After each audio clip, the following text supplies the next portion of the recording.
I'm David Widmar with Agricultural Economic Insights, and on this edition of our Ag Economic Insights three-pointer, I'm talking about our recent post which considered the global trends for beef.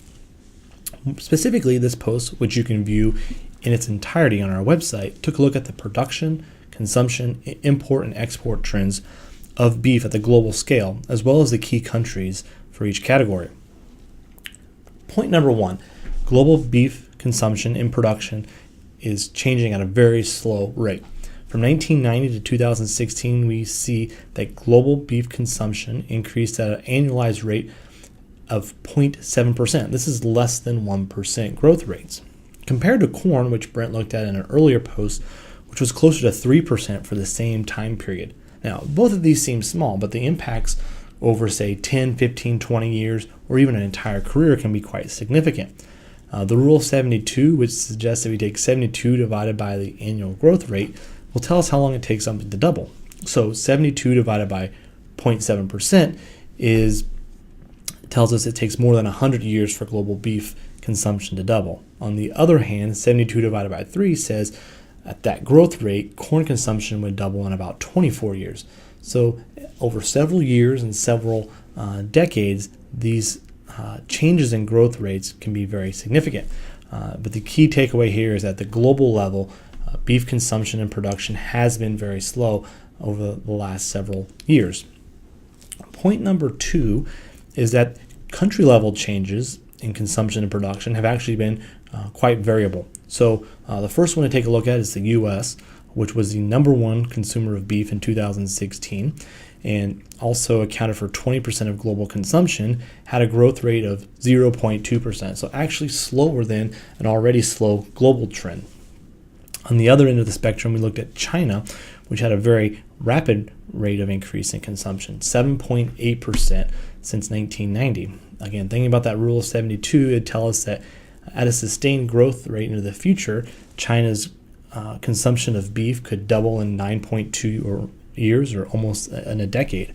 And we think about where it's at today, tons, it could easily double in a decade and be in the number one consumer of global beef. There's a lot of ifs there, but it's an important trend to keep an eye on in the next decade or so.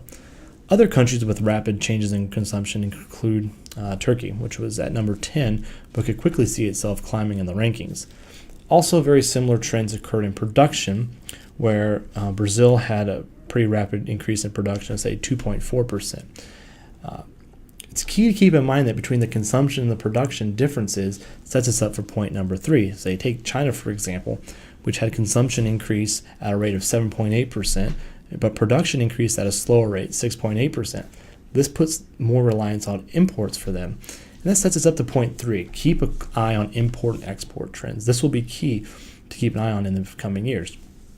More specifically, looking at consumption or import trends, we see that this faster consumption rate in China has set them up to be a larger importer in recent years. From 2000 to 2016, China's imports of beef increased at about an annualized average rate of 28%. This is a huge rate of growth, and if it was sustained for many more years into the future, you could see China quickly closing in on the U.S. as the number one importer of global beef.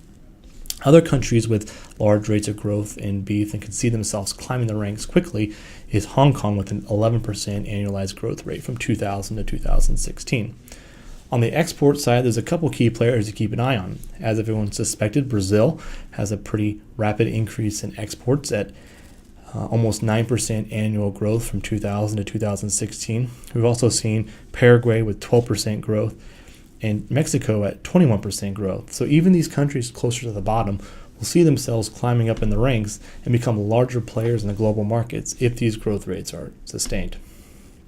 So kind of some final thoughts here is that while global trends are rather lackluster, pretty slow rates of growth and production, these country-specific variations are going to be key to keep an eye on in coming years. Trade relations between countries such as China and Brazil and the U.S. are going to be really key moving forward. It's also key to keep an eye on, and everyone's kind of wondering right now, is how does China see themselves, or how does China play out in the next few years when it comes to beef consumption and imports?